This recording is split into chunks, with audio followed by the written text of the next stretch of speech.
Every city has secrets, some more chilling than others. In the heart of Austin, Texas, a call came through to the police. A body had been discovered near a walking path close to Lady Bird Lake. The response was swift, but it wasn't the first call like this.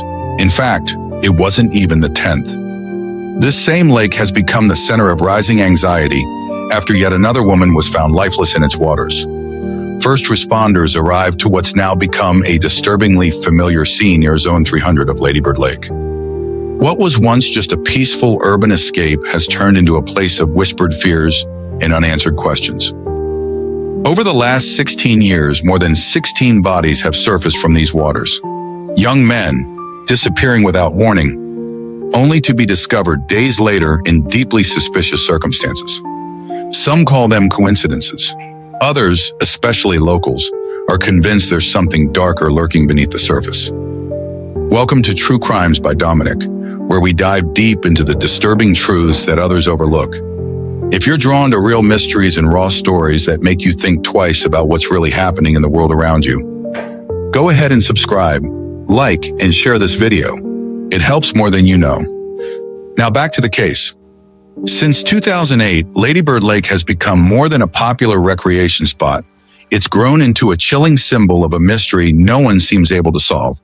With 20 bodies pulled from it since then, and 12 of those just since 2022, the pattern is no longer easy to ignore. Survivors have spoken out, families have questions, and online communities are connecting the dots that officials seem to avoid. So is this really just a series of tragic accidents, or something much, much darker? Let's head to Austin and unpack what's become one of Texas's most disturbing modern mysteries. But before we get into the cases, it's worth knowing the lake's history, because its calm surface masks a story that's far from serene. Originally created in 1960 as a cooling pond for a power plant, it was known as Town Lake, until it was renamed in 2007 after Lady Bird Johnson, the former First Lady, who led efforts to beautify the area. It now runs right through downtown Austin, reaching depths of up to 18 feet, framed by parks, trails, and a vibrant nightlife. The Ann and Roy Butler hike and bike trail wraps around it, constantly filled with runners, walkers, and cyclists. On the northern edge lies Rainy Street, a historic area turned nightlife hotspot, packed with bars, food trucks, and music. But despite its serene vibe, Lady Bird Lake hides strong currents, murky depths, and a history that doesn't match its polished exterior. Swimming here is illegal, technically, but during Austin's hot spells, people still take the plunge. Some of those plunges, sadly, end in death. Now, while some drownings can be chalked up to poor judgment or bad luck, there's one thing that keeps locals awake at night. This isn't just about accidents anymore. It all began with one of the most baffling cases, a respected 55-year-old teacher and peace activist named Ray Hammett. Born in Lebanon, Ray had lived in Austin for over 30 years. He taught business education, was pursuing graduate studies at the University of Texas, and ran a nonprofit called the Palestine Children's Welfare Fund, selling handmade crafts to support families in need. Ray's death, just like many that followed, was strange from the start, and what happened to him marked the beginning of a pattern that continues to haunt the city to this day. See, in February of '08, the FBI and IRS joined forces to raid his South Austin home, seizing 40 boxes of material related to his charity work as part of an investigation into alleged wire fraud, bank fraud, and money laundering, and no charges were filed. But on Monday night of April 14th, Ahmad's family reported him missing. His last known contact was a peculiar phone call to a colleague in California, during which he briefed her on the raids, things he had already covered in previous emails, before abruptly ending the conversation. Within 24 hours, police used his cell phone to locate his car in a parking lot near South Lakeshore Boulevard. After an initial search, nothing turned up. But on Wednesday afternoon, a passerby on the north side of the lake spotted a body floating near the shore, just east of the I-35 bridge. It was Ahmad. The condition of his body would spark years of speculation and controversy. His eyes were wrapped in duct tape, as if the spool had been spun around his head. Both of his hands and legs were also bound. Despite the suspicious circumstances, investigators claimed the bindings were consistent with self-application. His arms, for example, were in front of his body rather than wrapped behind his back. And so for them, officially, it appeared like he had done this all to himself. But still, not everyone was convinced. The case became even more controversial when Hamad's body was transported to the Islamic Center of Greater Austin for burial preparation. The imam there, Ibrahim Drumali, reported that in his 20 years of preparing bodies for burial, he had never seen one in such horrible condition. He described the corpse as being in a barbaric state, with inadequate sutures seeping blood and flesh that appeared torn. The state of the body was so disturbing that two experienced colleagues left the room in distress. As Drumali stated, it appeared like a wild animal had ripped him to shreds. His colleague back in California, the one who got the final phone call, suggested Hamad might have deliberately staged his death to cast suspicion on his perceived enemies. Others speculated about darker possibilities. Given his political activities and the strange condition of his body, it's not out of the realm of possibility that he was targeted. In the end, the Austin PD stood by their ruling. But Hamad's death would become even stranger in the years that followed, because it marked the beginning of what would become a disturbing pattern over at Lady Bird Lake. A few months later, in June, Austin Fire and Rescue responded to an emergency call from a local fisherman early on a Sunday morning. They had been out on the lake when they thought they had spotted a body, though they weren't really sure. When responders went to investigate, there between the Holiday Inn and Interstate 35, they found the badly decomposed remains of somebody, though they were in such bad shape that at first they couldn't even determine the gender of the victim. It would later be discovered that the remains belonged to a missing mother and preschool teacher, Nazima Habibul. Nazima had vanished shortly after telling her fiancé that she was going to the local grocery store. Unfortunately, this is all we really know about her story, and no cause of death has ever been disclosed.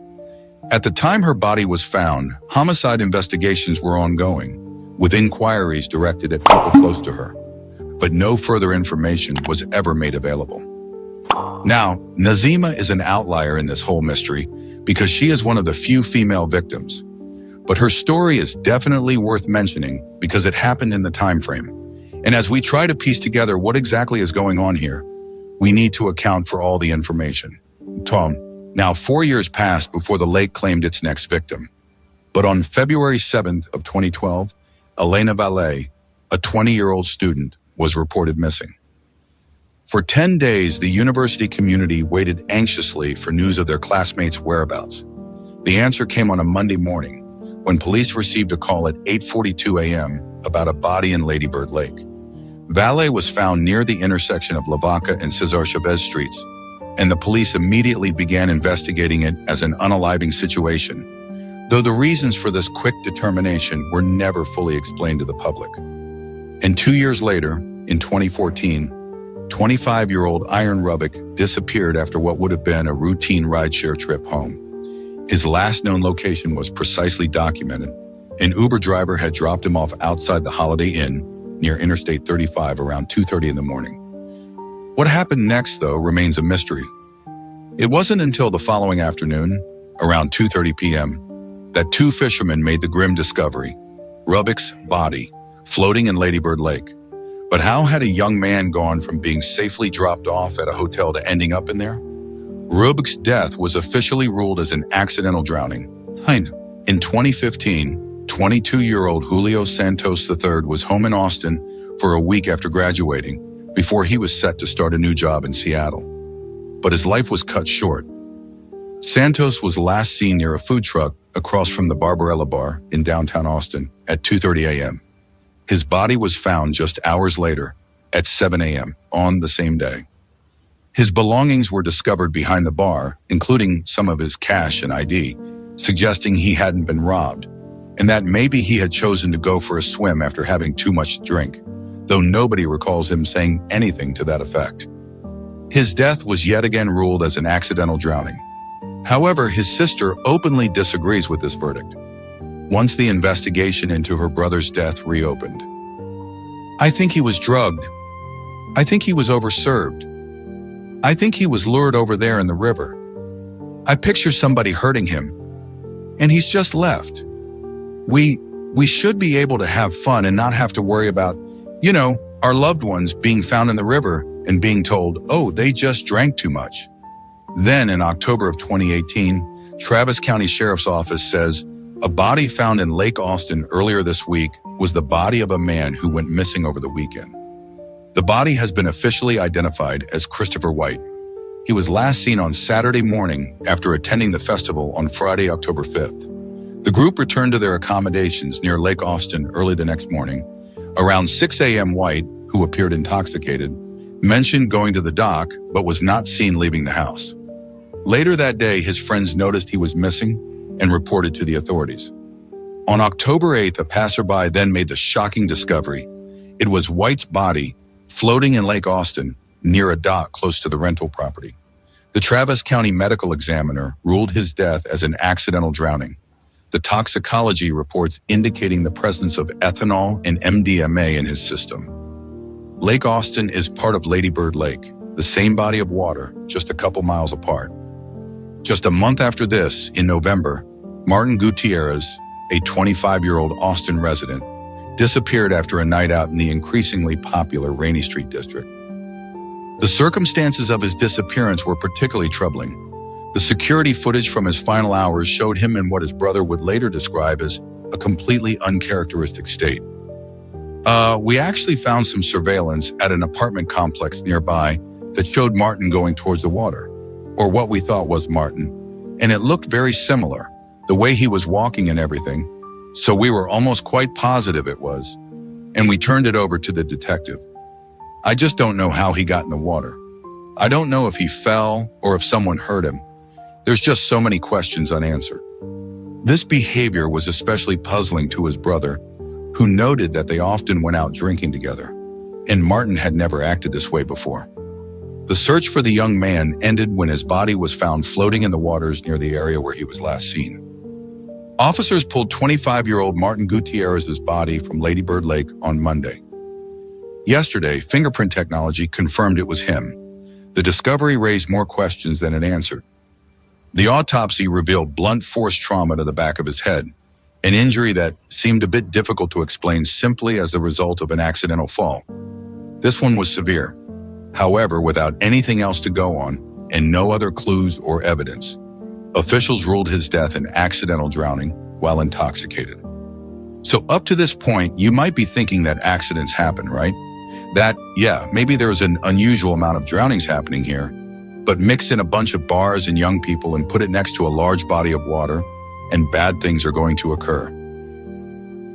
And while it may be true for some of these cases, the following story shifted the public perception as to what was really going on here in Austin, because one of these young men who had been hanging out in this area survived his fall into the river, and he says it was no accident at all.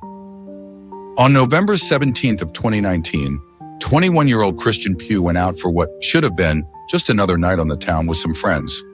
They headed to none other than Rainy Street, and it was pretty busy, as usual. Like many of the victims before him, Pugh then vanished at some point during the night. His friends couldn't pinpoint exactly when or how he separated from the group. But those hours turned into days as people searched, fear growing with each passing hour. Unlike the other cases, this story would take an unexpected turn, because 2 days after his disappearance, Pugh was found. According to police, Pugh was last seen here at Clive on Rainy Street when he was reported missing. But this is nowhere near where he was found. He was actually found south of Lady Bird Lake, near the south end of the Congress Avenue Bridge, a drive that took us about 5 minutes. According to those who found him, Pugh was deep embedded into this brush right here, in between the water and the hike and bike trail. And Pugh was conscious, but barely clinging to life. His body showed signs of severe trauma, broken ribs, a dislocated leg, things you'd expect from a fall off a bridge. He also had bloodied knuckles and a large welt on his head. Now these things were more consistent with having been in a fight. The injuries were so extensive that he immediately was induced into a coma to help with the healing process. And it would last like that for a month. And meanwhile, the police classified this as another accident, suggesting Pugh had stumbled and fallen off of Congress Avenue Bridge. But when the young man finally emerged from his coma, well, he had more to add to the story. Unfortunately, the trauma of the whole thing had wiped his memory of most of the night. There were a lot of blank spots, but he thinks he was assaulted and thrown over that bridge deliberately.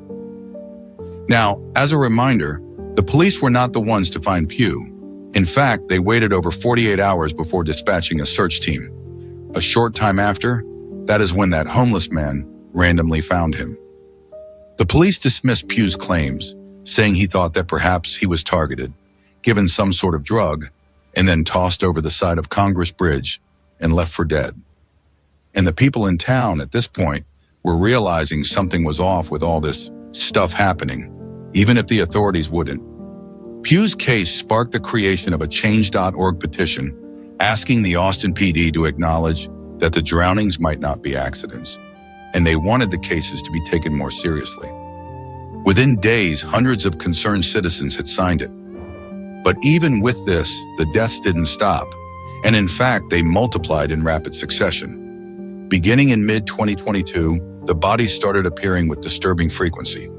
Between July of 2022 and February of 24, at least 12 more people were found dead in or near the lake. Ricky Parks was discovered in July of 2022 near 9 East Avenue. His investigation was quickly closed, and no foul play was said to have been involved. On December 10th, an unidentified person was found near South Pleasant Valley Road and South Lakeshore Boulevard. Just 2 weeks later, on Christmas Day, another unidentified body was discovered near the pedestrian bridge along South Lamar. And 3 days after that, Kyle Thornton was found near the Congress Avenue Bridge. That's 3 bodies in less than 3 weeks. Coincidence? The work of a serial killer? Maybe a little bit of both. By now, among the Austinites, there were rumblings of the Rainey Street Killer on the loose. Those rumblings are, right now, only getting louder, because come 2023, things only got worse. On February 5th of that year, Jason John, known to friends as JJ, disappeared. The 30-year-old had moved to Austin during the pandemic, relocating from NYC with his puppy Ruffle, seeking new opportunities in Texas. Now he was last seen walking from Rainey Street toward the Ann and Roy Butler hike and bike trail, a route that will become tragically familiar in these cases. 8 days of searching, and his body was found. Autopsy results for Jason John, who was found dead in Lady Bird Lake back in February, have been released, and the Travis County Medical Examiner's Office has ruled the cause of death an accidental drowning. And March brought another devastating loss. The 40-year-old Clifton Axel was found dead on the 5th. Axel was a commercial real estate analyst on track to graduate from Harvard Extension School, where he consistently made the dean's list. Her friends described him as a beautiful, bright ball of energy with fierce intellect and creativity. And he was deeply involved in his church, leading worship at Celebrate Recovery for 3 years. He left behind a wife, Megan, and 2 children. But the cause of death, the medical examiner was unable to determine it. It was explained as a natural event, that he had either entered the water on his own or fallen in. Because they didn't know which, they just left it as undetermined to play it safe. Before the city could even process Axel's death, another tragedy struck, this time 33-year-old Jonathan Honey, who'd come to Austin for what should have been a celebration, a bachelor party with friends. March 31st, he was enjoying the city's famous food truck scene, and it would be the last time anyone saw him alive. His body was found the very next day in the water. April brought another victim, 30-year-old Christopher Hayes Clark, and his death left a 12-year-old son without a father. Multiple 911 calls reported his body in the lake, leading into a water rescue attempt that came in too late. In June, Mogul was found near the 1000 block of West Cesar Chavez Street, and like so many others, his death was quickly labeled as not being investigated as a homicide. But by this point, the similarities between the cases were becoming impossible to ignore. The victims were predominantly young men. Many had disappeared from the exact same area. Many were found in similar locations. And in case after case, the official explanations seemed to leave key questions unanswered. I mean, what really happened to these guys? Jeff Jones is another survivor of Lady Bird Lake. This 38-year-old was visiting Austin for a bachelor party, and after a night out on West 6th Street, he was found severely injured under the 6th Street Bridge near Shoal Creek. Now, Jones had sustained multiple injuries, including broken vertebrae, a punctured spleen, and internal bleeding. Medical tests revealed the presence of rohypnol in his system, indicating he had been drugged that night. Now, Jones believes he was drugged and pushed off of the bridge, a theory that has raised concern about potential serial killings in the area. After all, he wouldn't be the first. But yet, the police do not seem to be taking this seriously. 5 bodies pulled from Lady Bird Lake in just 6 months. Jason John, Clifton Axel, Jonathan Honey, John Christopher Hayes Clark, and now, an unidentified man. The most recent discovery came on February 5th of 2024. Austin police responding to a high-priority call in Zone 300 of Lady Bird Lake around 8:15 Sunday morning. That's near Brazos and East Cesar Chavez Street. APD says that based on appearance, the body was a homeless woman in her 60s, and that it looks like she was trying to stay warm based on her clothing and the position of her body. Police say there were no signs of drug or alcohol usage. And that leaves us with over 16 cases, the majority of which took place in the last 3 years, all surrounded by an unmistakable air of mystery. In short, this is what we got. Many of the victims were young men in their 20s or 30s. A significant number were last seen in or around the Rainey Street district. Several victims disappeared in the early morning hours, between 2 and 3 a.m. The Austin police have consistently maintained that there's no evidence linking these deaths together or suggesting foul play was even involved. They point to alcohol as a common factor, noting that many victims had been drinking before their deaths. The department emphasizes that the combination of alcohol and easy access to the lake, particularly through poorly lit areas, creates dangerous conditions. But that doesn't seem to be the whole story, because multiple victims showed signs of physical trauma. Several bodies were found far from where the victims were last seen, many of them showing up in parts of the lake that were opposite to the direction that the current flows. Meaning, there's more to their stories than just falling in. They walked around the other parts of the city. Where exactly, though? Nobody knows. So let's dive into 2 of the most compelling theories surrounding the deaths at Lady Bird Lake. Now, the first one is, let's say, the most rational, though it comes with a big asterisk. See, Austin has undergone a major transformation in recent years.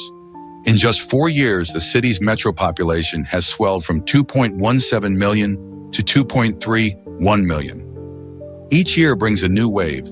52,000 new residents in 2022, another 46,000 in 23, and 46,000 more in 24.